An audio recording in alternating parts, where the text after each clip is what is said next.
Okay, I'd like to welcome everyone to the Comedy Factory Comedy Chat. I got a great friend, great guest on tonight, top Boston headliner twice. She's been on Dennis Leary's Comics Come Home, often featured on Kiss 108's Maddie in the Morning. The very funny, my good friend, Christine Hurley. Oh, Hey, how are you? honey, so good to see you, you little munchkin. God, you're so I think I'm more like 50 munchkins or maybe 500 munchkins. It would be a whole bed of munchkins. Maybe 50 munchkins and a box of Joe. You might just be. I'll take you anywhere I can get you, Johnny Perrotta. Who's that behind you? Is that a? I can't make it out. Is that a? That's my dog, Pickles. I thought it was a dog. Pickles. Pickles. How did he get that name? I don't know. It just kind of happened when we got him. We rescued him, I guess you could say. He was a little older, and he came with the name Skippy, but that somehow morphed into Pickles. I don't know how it happened, but it did. It morphed into Pickles. So he's Pickles, and he is an asshole. The dog is an asshole. The worst. He's the worst dog. He loves me, but hates of the 6 other people in this house. He would kill if he could. He hates everybody. He hates everybody. He hates Jimmy Hurley. Everybody loves Jimmy Hurley. He tolerates Jimmy, but the kids, he's terrible to the kids. Oh God, he's terrible to them. Bites them and barks, and he's an awful dog. Wow, I don't want to take him from you. Then I'd say I'd take him, but I don't. No, you don't want this dog. No, John. So how's this pandemic affected you? I know me. It's blown my mind, and everybody else's. It's been crazy. Did you ever think, like, even a year ago, that this is what we would be doing? Never, not in a million years. I'm trying to find, good in it. And there has been some good where, like, my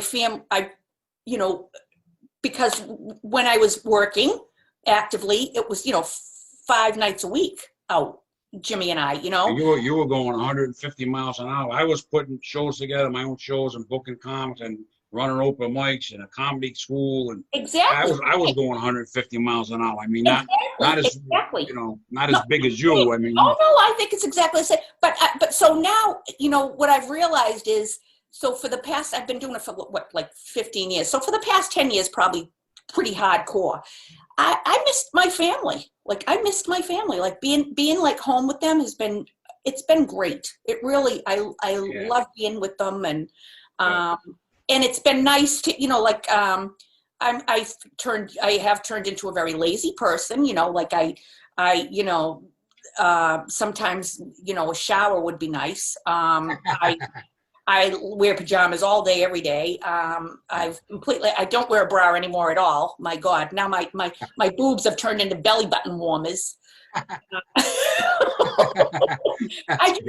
I'm so lazy. Like and it's so funny because when it started, Jimmy would say to me, don't get too, comfortable, because, don't get, like, I've gained 15 pounds and my hair's all gray. And I gained about 20 pounds.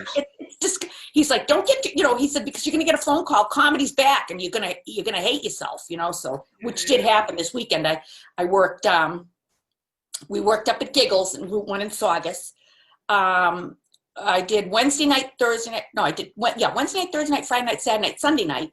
And it was the weekend of the moo-moo, John. That's all that will fit me is a tablecloth with a hole cut in it. I am enormous. So that wasn't the way I wanted to make my re-entry into comedy, but that happened. And you were with all the heavy hitters. I saw the Facebook, Don Gavin, Sweeney, Lenny. Yep.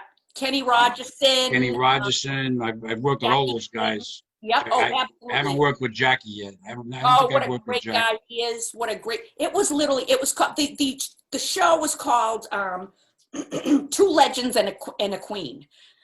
So it was Lenny Clark, Don Gavin, and me. But then it just transformed into this huge, everybody wanted to do stage time. So it was great. It was really, people that paid, the $20 ticket, they got themselves a show. They got a show. You'll never see a show. Before the pandemic, you would have never seen a show with all those. No, it really was amazing. And those are the moments that I pinch myself and go, wow, lucky me. I mean, did you see this pandemic coming? I mean, not even I didn't even believe it when we were probably a month into it. Like I thought it was going to be like, my son travels a lot. He's got friends all over Asia. And he told me, he said, Dad, back in January, he's telling me there's this bad virus coming. You got to stock up on food. He said, you got to cancel your shows. I said, cancel my shows. I said, I've been doing this 29 years. I said, I canceled 2 shows. I said, my shows are not going to get canceled. It's going to be like a fluke. And then March 13th, I had a show in New Bedford, 150 people. They called me March 12th, canceled it because of the virus. And then I had Asia Grill, which you've been at. I had that March 14th. And the owner wanted to cancel. I kind of talked, let's do it. We had 90 reservations. 27 people showed up, Christine. And I knew that night that was the end of that. Yeah, something was up. I knew. Isn't that was the weekend for me too, John? I did a fundraiser. We do it annually in West Roxbury. We do this big fundraiser for a young girl who died of cancer, and God bless her. And usually it's 500, 600 people, and I think there were 47 or something. And I literally, I couldn't believe it. And we had just was it March 13th, right? Yeah. March 12th, we had flown home from Vegas, and we were like one of the last flights out of Vegas. Jimmy and I had been out, we went out March 5th, we were flown out to California, Pasadena, and I was invited to perform on America's Got Talent. Right. So we filmed it, and it didn't go well. Everybody has those times, but it didn't go well, but that's all right. I wouldn't change the experience of the world. So I was so bummed. When you got up there, you were yourself. You had, I mean, you know, whatever happened, I think sometimes you forget a line, or if you leave something out or something, it can throw you off. And I think, what happened, we were there for 3 days. We filmed for 2 days, and they had, hundreds of thousands of auditions all over the world. And they narrow it down to 250. And then after that, they have what they call the producer's choice. And the different producers search online for someone they think would be good. So one of the producers found me on Sirius Radio, heard me on Sirius Radio from an album that I did last summer. Yeah. So they called me in January and invited me down. I didn't even have to audition. So there were 22 acts like myself that didn't have to audition. I was so, I kicked myself because I really just took it for granted, and I just thought I was going to do fine. But it was long days. And the third day we did all the filming. And what they do is they film 2 shows with the 4 judges and 3,000 people in the audience. So it's 3,000 people audience, the 4 judges, they film that show, and then they send the 3,000 out, and then they film the second show the same day, 3,000 new people, 4 judges. Wow. Out of 22 acts, I was the 22nd to go on. Are you serious? Yeah. So it was, and I mean, John, are you kidding me? It's America's Got Talent. It's a great platform, but it's really, it's more like America's Who's Got the Saddest Story. You know what I mean? So, and they kept saying to me, well, what's your story? Like, what's your hard luck story? And finally I said, I don't have a hard luck story. I have a hard work story. I mean, I have a great life. I'm a lucky person. You know what I mean? And all my story is we've worked hard, Jimmy, and I have worked hard to get where I am. So about an hour before I went out, the producer came in with the clipboard and she said, listen, we're going to change because they have to okay the 3 minutes that they give you, the 3-minute segment that you have. They have to okay every word. Like they had to, I couldn't say slim fast. Like I couldn't, they had to okay everything. So the whole thing was just all up in the air. And they said to me, don't introduce yourself because the judges are going to ask you your name, what you do, all that stuff. They said, so, and you know me, John, my comedy, and people that are watching, if you've seen me, I start every gig with, my name is Christine Hurley. I'm from Plymouth, Massachusetts. I'm the mother of 5 children. I've been married to my high school sweetheart, Jimmy Hurley, for 32 years. They said, don't say any of that because the judges are going to, so I thought, okay, fine. I didn't think anything of it. I got up there. I was so nervous that I couldn't remember what came after. You know what I mean? Like I couldn't. They didn't let you be you. They didn't let you just go ahead, Christine, do your thing. They toyed with your act. Yep. So Basically, the way it sounds to me. They did. I couldn't find my segue. I couldn't. It was awful. But you know what? Watching it, it wasn't as awful as I thought it was. Thank God. And you came out. You came out like gangbusters. I mean, you were doing well. And I think, but them telling you, I didn't realize, but them telling you that, what they told you, that can throw. I know me, if they said it to me, well, don't say this, don't say this, don't say that. It's hard for us because we're comics. We get up and we have set things that we say, Exactly, John. It's a script, and believe me, I have never done that in my. I honest to God, not even when I started comedy did I ever do it. I've never done that. So, but I got a yes from Howie Mandel, a yes from Heidi, a no from Sophia, and a no from Simon. But you know what? They were all very classy, and Simon actually stood up and he said they didn't put this on the TV show, but he stood up. He said, "Christine, speak to them backstage. I want you back." So that was nice. So I go backstage. Poor Jimmy Hurley looked like he had just, found out that he was really a woman. I mean, he was just like, he was in shock. It was so I'm standing. So I'm talking to the producers, and all of a sudden I feel a tap on my shoulder, and I turn around, and it's Howie Mandel. He got out of the seat. I saw that. That was awesome. And hugged me. So I'll take that forever. Somebody told me that he's a germophobic, and he never does that. He's a crazy germaphobe. That's what I heard. Crazy germaphobe. In fact, he hugged me, and Jimmy was so touched. Jimmy went in to give him a hug, and he said, "No, sir." Howie said to Jimmy, "No, sir. No." So I mean, and Howie went on Twitter after the show aired and sang my praises. I've gotten hundreds and hundreds and hundreds of supportive messages from all over the world. Literally, I might have gotten 2 bad remarks. I know. I texted Jimmy like a couple of days later. I give you a couple of days. I wish you well, and and everything.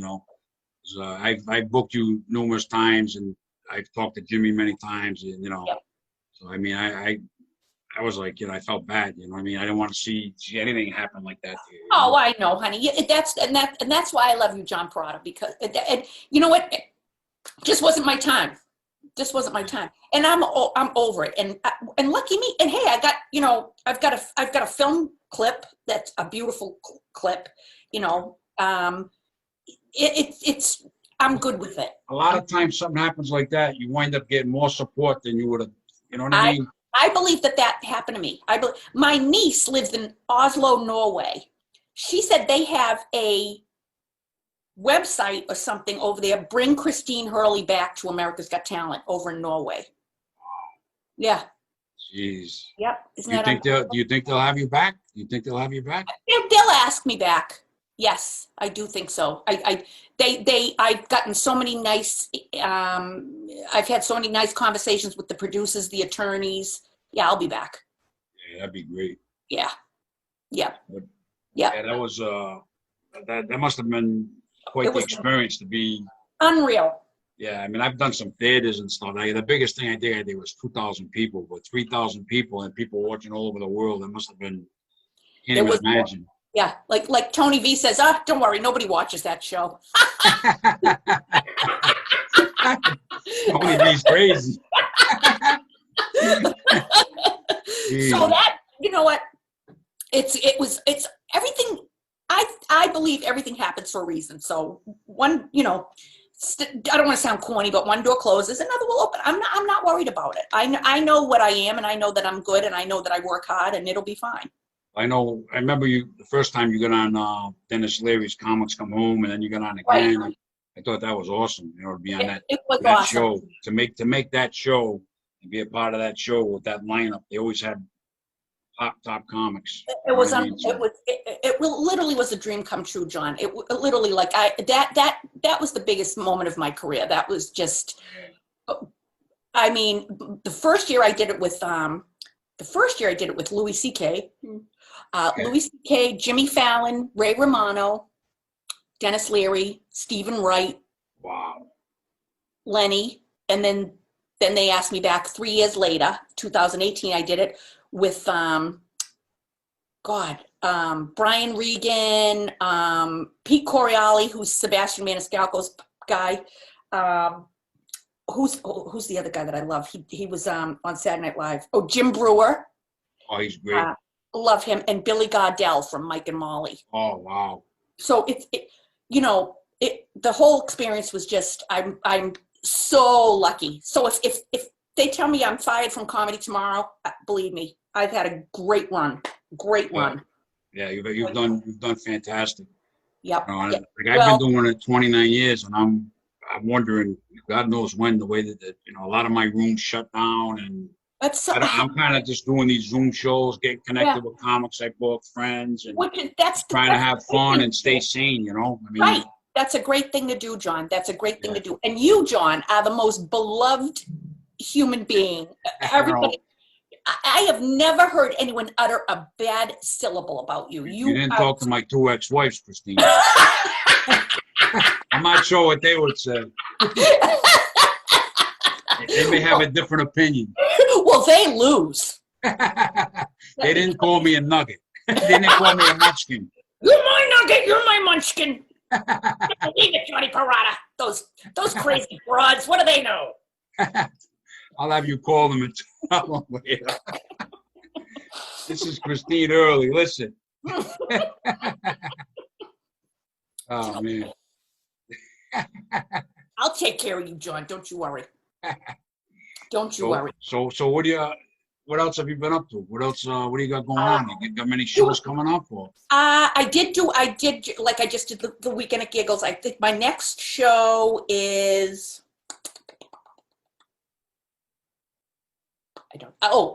the end of August is a drive-in theater down in Yarmouth that I think these 2 guys from New York own, and they have an all Netflix comedians come do it.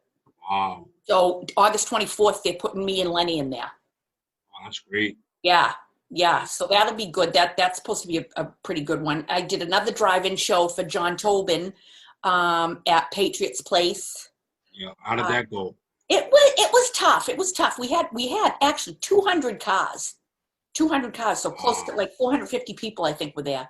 But they stay in the cars. You're on the stage. It's dark. Probably hard to tell if they're laughing or what. You know how what they're told, like they have it's like the old-fashioned drive-ins with the microphone thing on and they're given the rules. If you want to, you can't laugh, so beep your horns or flash your lights. So it's very bizarre. It was just very... It sounds bizarre. It was just very, very bizarre. This whole period in history, comedy in New England and all over the world is crazy. It is crazy, John. And crazy. I feel bad, like you and I have been around, you know what I mean? Like we're lucky. We have good established careers. I feel bad for these poor kids who were just getting their legs, you know what I mean? Like just getting, things were just starting to happen for them. What now? Yeah. Because comedy, you have to keep relevant. I mean, you have to be out there. I mean, the thing was, like, you were going 150 miles an hour. You were doing all kind of shows, like writing shows, this, that, and all this. And I was teaching, helping to teach a comedy class, and I had a lot of shows, and I was helping new comics, and it was unbelievable. I was going 150 miles an hour, and all of a sudden, that was it. Bizarre. That was it. It's like it's crazy. It's bizarre, and it's. Nobody could have predicted it. No, and the masks, please, God. This face shouldn't be covered up. I'm gonna show you what my daughter came over. I don't know where she thinks I'm supposed to wear this. She came over with this. Tell me where am I supposed to wear this? What is she even thinking? I got the Patriot mask. Love that. Yeah, I don't mind wearing that, but I don't want to wear the other thing. What am I in? Lost in space? What am I supposed to be in? It didn't make sense. Danger. Just looked at my daughter. My daughter's like super crazy with this. Oh, she's like, put your mask on. Use the sanitizer. You touch this. Use this. Like she's like. Yeah, she's like petrified of her or anybody getting it. And she's a newlywed, the poor thing. She got married. Thank God the virus wasn't there. Last September, she was able to have a nice big wedding, and it was beautiful. Last year was one of the best years of my life. Last year, with my daughter getting married, comedy was great. Then January and February came. We had hardly any snow. It was tons Yeah, of work. right. Everything was so good. I retired 2.5 years. I felt like on top of the world, just like you. And then all of a sudden, this thing came, and now it's like you're trying to figure out. We got to just hang in there and until they find a vaccine. Exactly. And I think like the first few weeks or even like the first month, you're like, yeah, I'm hanging in there. Yeah, we'll hang in there. We'll hang in there. But then you just start to miss stuff. You just start to, I missed TJ Maxx, and I miss Simple things. Yeah. I miss going just being able to go to an Italian or some kind of restaurant, sit down and get your favorite meal. Exactly, John. That's a huge thing. And me and Jimmy are big Keno lovers. We love the Keno. So like at least once a week we would go down to our local restaurant, play Keno, have a bowl of soup or something, and 73 wines. And that, like, I miss that. I miss it. That was our little night out. Like it's just. Yeah, because you're always running around doing comedy, and you get that night where you could just chill. I always say that. I always say I would love a night where I didn't have to be responsible for the entertainment. You know what I mean? Like I love the nights where I can just go and shut off and love those nights. Love those nights. Yeah. But John, the people love me. What am I gonna do? They want to see you. They want to see you. They want to see Christine Hurley. Yes, they do. And you perform the Giggles, and you perform Johnny Pizzi, my great friend Johnny Pizzi, our great friend. Great Johnny guy, and you responsible for me. Johnny Pizzi helped you. Found me. Johnny Pizzi found you. Johnny Pizzi. Wow. Yep. How did that story come about? Well, when I started doing comedy, no one would have me because I didn't have a name. Nobody knew me, and I was a mother. I still had babies at home. I mean, I couldn't be going to open mics and everything. So God love Jimmy Hurley, my husband. We have a friend, our friend Leon Marinos owned a restaurant downtown Plymouth called the Colonial Restaurant. So Jimmy went to him and said, can we do comedy in here? And Leon said, absolutely. So every other week we did Christine's Comedy Corner. And because I have so many kids in town, because Jimmy and I are pretty well known in town because I have 5 kids and we know, that spreads out to so many people. The shows would like sell out. Like there'd be, 120 people. They would sell out like in 5 minutes. So what happened was word started to get out to the big Boston guys that there's this girl running this comedy room down in Plymouth. So we got a phone call from Johnny Pizzi, and he said, I'd love to come down. So I didn't even know him, John. Like I didn't know anybody there. So Pickles, you're an idiot. Pickles. Oh God. So so he came and we had him on for the weekend. We had him close the shows for the weekend. And he was so lovely to me. He was so lovely to me. He said, I'm going to make you a star. And he, fought to get me into Giggles, fought to get me into Kowloon. He is responsible for my success. Oh, that's awesome. Yep. He's an awesome, good man. I know Johnny's, I forget where we met. It was a Dave Radigan show at a theater. I forget where it was, somewhere in Massachusetts. And I remember meeting Johnny there, and then some time went by. He wanted to book me for a party. Now, this was kind of a funny story. He gives me this gig, and it was pretty good money. Says, you go to this club, and it's beautiful. I'm all set. I'm driving. It was in Lynn, Mass. So I get there, and, and I'm not, a lot of my friends, it's a gay club, which I didn't know when I got there. And I have a lot of friends that are gay. I have no problem not against gays. So now I'm in this gay club thinking it's a regular club, right? And I start my act. Everybody's gay. There were some girls, there were some guys, but they were all. So I'm like saying to myself, did Johnny Pizzi do this to me? Bust me up. Do this, because I have a lot of material that I can use this and I can't use this, and I don't want to. But I bet they love you. I think they would call you. It went over great. I bet it, John. When do you not do great? You are like Jimmy's favorite. When do you not do great? The best thing about working with John Perrotta is watching the audience with you. You're phenomenal. I don't know. I try. But that night, then Johnny started using me at the LOL. Laughs, the China Blossom. China Blossom, lots of laughs, and I love that club. Oh, You it's a know, good. I love Johnny's family, his daughter, sons, Nicole, Bill. They got a great crew over there. And I started probably he headlined me 3 or 4 times a year over there, maybe 4 good. times You a year. deserve it. Yeah, and You, I enjoyed it, you know. you deserve it. And I have Johnny come up, and so we become, you know, really good friends over the He's years. a wonderful friend. He's a wonderful friend. He's a good Yeah, man. But you're a good man. You get what you give, honey. yeah. I always try to, you know, like my mother was such a great lady. My father, I try to treat people good. You know what I mean? Yes, that's I've always treated the new comic the same as I treat the headliner. yes, you do. That's Yes, how I do it. That's how I find if you do it that way, then you know you'll be liked. And I always pay the night of the show. I pay the absolutely. comics, and You you get a good reputation, and it certainly goes a long way. It goes a long did. way. I'm telling you, you're a class act, honey. Imagine how happy I was when you called me. What was it? Probably like what, 10 years ago, maybe? Or Yeah, I remember giving you a call. Yeah, I couldn't believe it. I was ecstatic. yeah. I still appreciate you got up at Lemongrass, and I don't know if it was towards the end of your act or at the beginning, and you said some nice words about me that you know support John Perrotta shows. You know Oh, they always that go. meant a lot. That meant a lot to me. Well, Yeah, I meant it. I meant it. Believe you me. You're one of our favorite people, John Perrotta. We just yeah. adore you. Just adore you. You and Jimmy are great. You We know? really are. Yeah. I know you are. So you worked with all tons of big name comics. Yeah. Yep. Yep. Have you worked with Bill Burr yet? Yes. Yes. Where did you work with Bill Burr? I've worked with Bill Burr. Every time he comes to town, he will come to Giggles to practice his set, like for the Boston Garden. Oh yeah. And it seems every time he comes, it's my headlining weekend at Giggles. So he always hops on my show. It's quite amazing. He hops on. I know you opened for him. Yeah.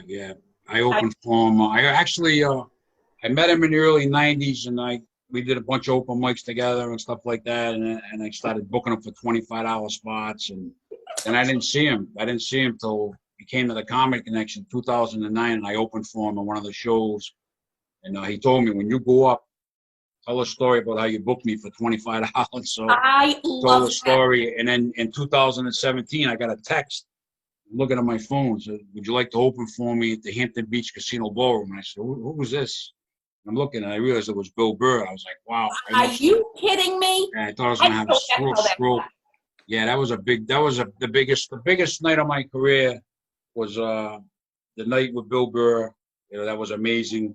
And Tammy Pescatelli, I'm not sure if you ever met Tammy Pescatelli. I've worked with Tammy. I used to do. She's great. Oh my God, I love her. We used to go to Pitt. I do a thing in Pittsburgh every year, and it's me and Tammy do it together. Oh yeah, she's great. She had me at the Friars Club in a show in New York City. Really? That was awesome.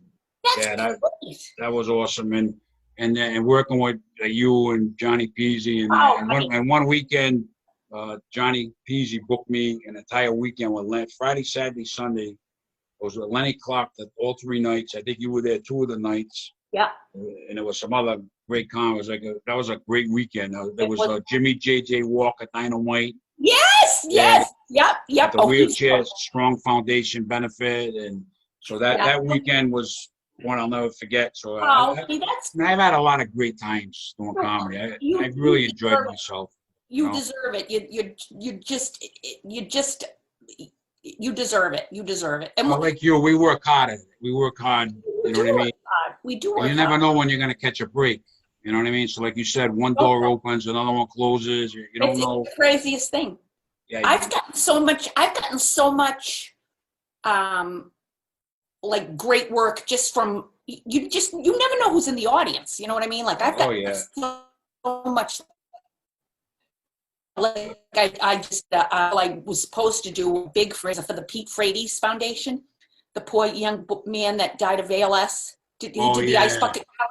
So I was supposed to do a big thing for them in May. That of course canceled. But I'm so lucky. I get, like you said, you know, you don't know who's in the audience, so it's so much fun. It's just so much fun. I think the biggest thing with comedy, I did it in '83, got up 3 times, did really well, then I bombed twice. Quit for 8 years. It was the boom in Boston in the '80s, and I quit. You're kidding me? I didn't know this. Yeah, I came back in '91, And the thing is, I learned stay in the game, because if you're in the comedy game and you're performing, you can catch, like you said, the door might open, you catch something. If you stop, you're gonna get nothing. So, You're not gonna have a chance. so, You have to stay relevant. You have to stay in it. You have to so, stay in it. so John Gavin always said that to me. Just get on stage. Get on stage. Doesn't matter where. Doesn't matter. Just get on stage. Believe me, I'll go to the opening of an envelope. I take everything. You know what I mean? Like it's. You just don't know. I remember seeing Don Gavin on the Cape. I think it was back in the '80s. Oh, he used to do. Dick Doherty had a room down there. Yeah, it must have been. It was him, and there was a comic, Dave Fitzgerald. God rest his soul. He passed away of cancer. I remember him. You remember him? Yes. He was hilarious. Don Gavin, I thought when I saw him, was the funniest guy I ever saw. He still is. Yeah, Don Gavin, and you worked at Giggles with Don Gavin, Steve Queenie, Lenny Clark, the nicest guy in the world, Lenny Clark. Yeah, hands down. Hands down. I met him a bunch of times. I met him before I performed with him a few times. He was always very nice to me. He never forgets your name. Like he'll say, how's your wife? And he's special. He really is. Yeah. He was great to work with. All the ones I worked with in Boston, all the comics, I've enjoyed myself. I enjoy when I go out. Boston loves you. What do you think about, do you think it's hard for Boston and Rhode Island to, do you think there really is a separation? Yeah, well, I think there's a separation. I mean, because you got a lot of these big name comics in Boston, and we got some guys in Rhode Island, but I mean Boston. Like I said, you got Lenny Clark, Sweeney, Gavin, you got all these comics. You know what I mean? It's Rhode Island. I mean, we got some great comics, but definitely do. Boston's tough. It's a tough market, to crack. Yeah, it is. When I got into Johnny Pizzi's room, I was really happy to do the. And that will open more doors. Did you ever do Kowloon? I never did Kowloon. You know what the thing with me is, I found because I do crowd work, it's good and it's bad. Because if you see me, and I do a good job. Amazing. Working the audience, but there's some clubs like that, and they'll book me, and there's other clubs that won't book me.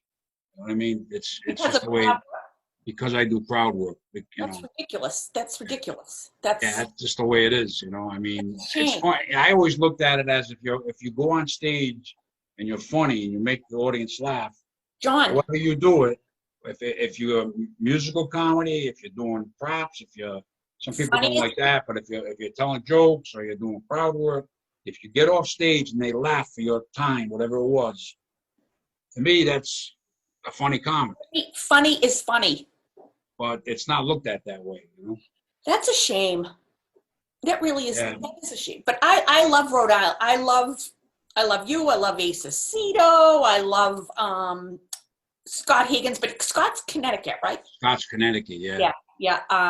We got a lot of great comics in Rhode Island. I mean, there's a lot of great comics. I love them. Frank O'Donnell, that muffin. I love him. I took Frank's comedy class in 1991. Are you kidding me? Yeah, there were 20 students, and I stuck with them. I think I'm the only one left out of the 20. But really? Frank helped me a lot, and I got into comedy then. In 91, I came back. I adore him. Yeah, he's a great guy. Oh, I adore him. Oh my God, what a wonderful guy. So you worked with Frank a bunch of times? Oh yeah. Yep. He's just the sweetest little muffin. Not as sweet as you, my nugget. So what's on your agenda, Christine? You got anything? My agenda. Nothing really big coming up. I think it's going to be kind of up and down for a while. I think so. The virus, I hope, doesn't come back hard, but I don't know. They're saying it might. The flu season's coming. The virus. I hope so too. I don't know when we're gonna have it where I'm standing here and the crowd's right there. You know what I mean? It's going to be a while. It's going to be a while, and it's going to be in the shows that I'm doing now, they're in the tents, in the parking lots of the establishments, and they're social distancing, they're doing everything right, but you can't do that in November. That's what I'm saying. You can do that now, but what happens when November comes? Mike Clark is closing Giggles from September to May. you serious? Yeah, because his business is phase 4. Like when phase 4 opens, he can open, but and that means he won't open until they get a vaccine. So when the colder weather comes, we're out of luck. He's out of luck. Oh, it's terrible. Because they say it's more dangerous to do shows inside. Oh, absolutely. It has to be. I would believe that. More chance of the virus spreading inside.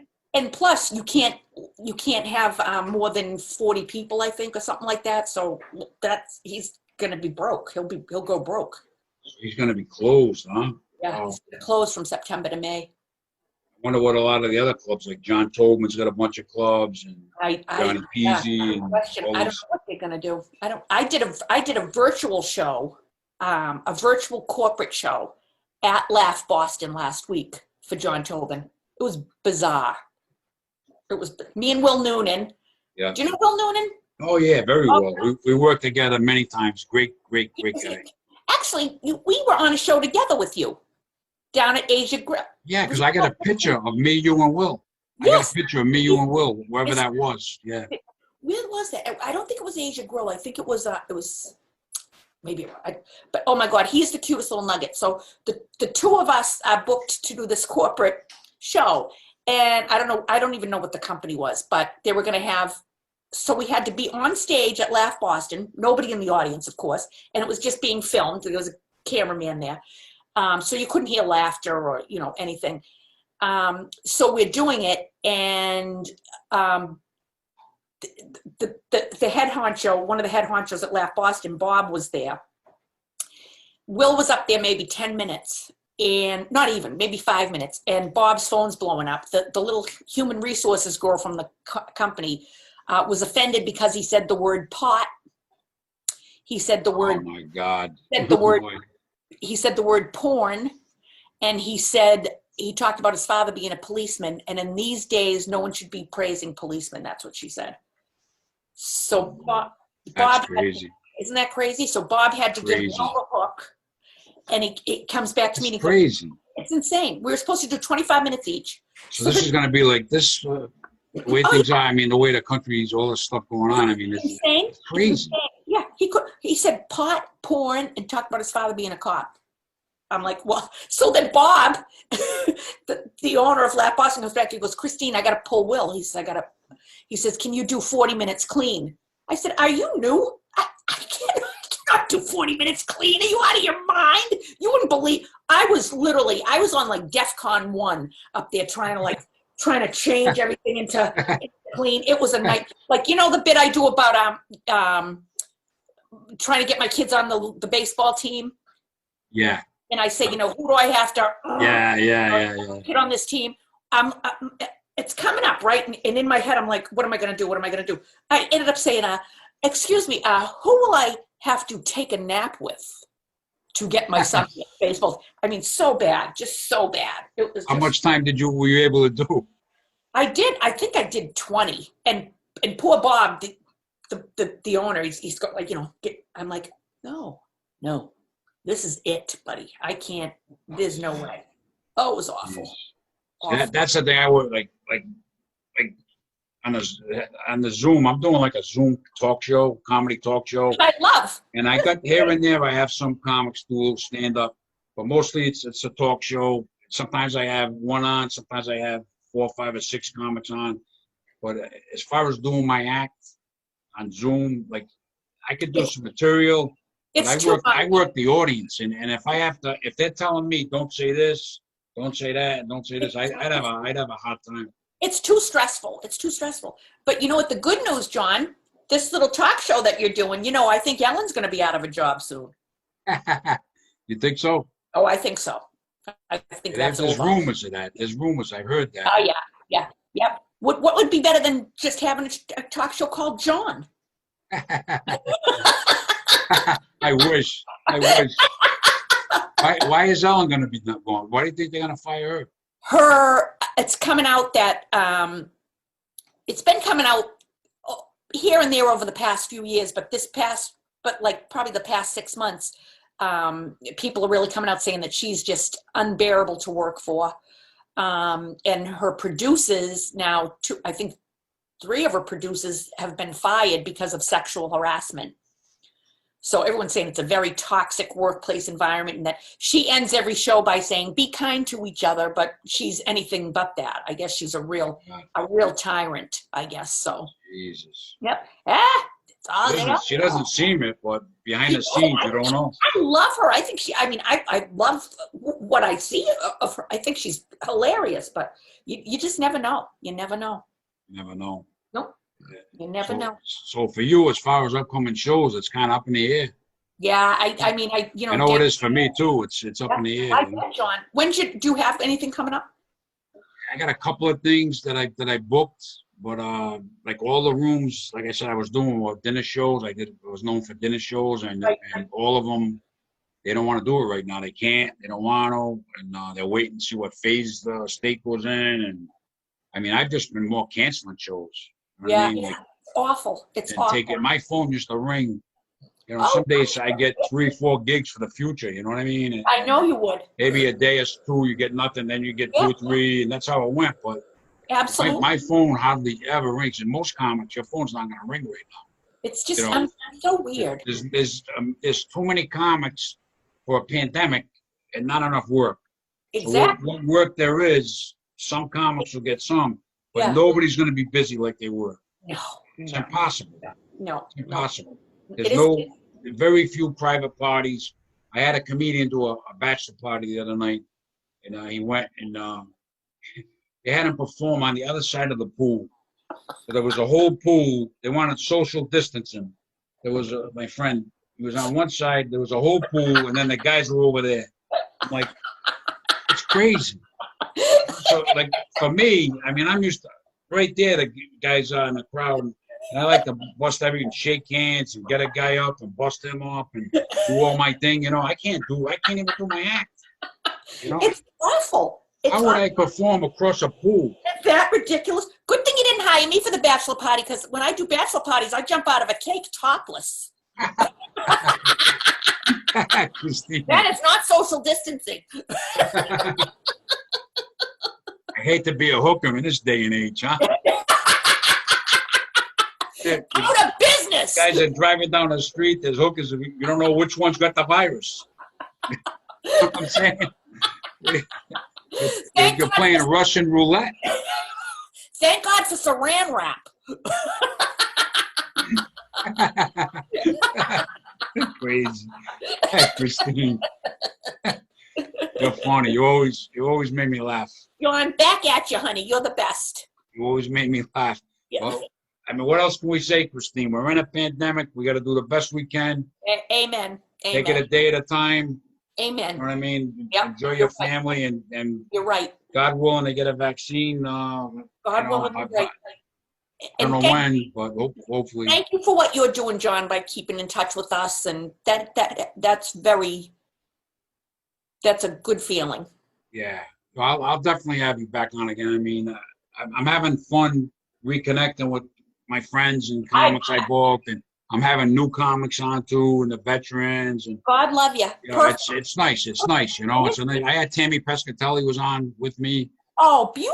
Yeah, she was on recently, about 3 weeks ago or so. She was great. That's awesome. Yeah, that's awesome. Yeah, I'm enjoying it, and reconnecting with everybody, and I think that's what we got to do during this. You are America's treasure. Listen to you. Well, you're great, Christine. I want to thank you for coming on. Thank you, honey. I want to wish you the best. God willing, you'll get back on America's Got Talent. Yeah, you never know. Yeah, I think I'll be back on.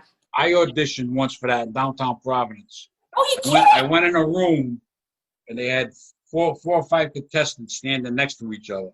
There was one young guy, I don't know who he was, at a table. He said, all right, go ahead. I had to step up.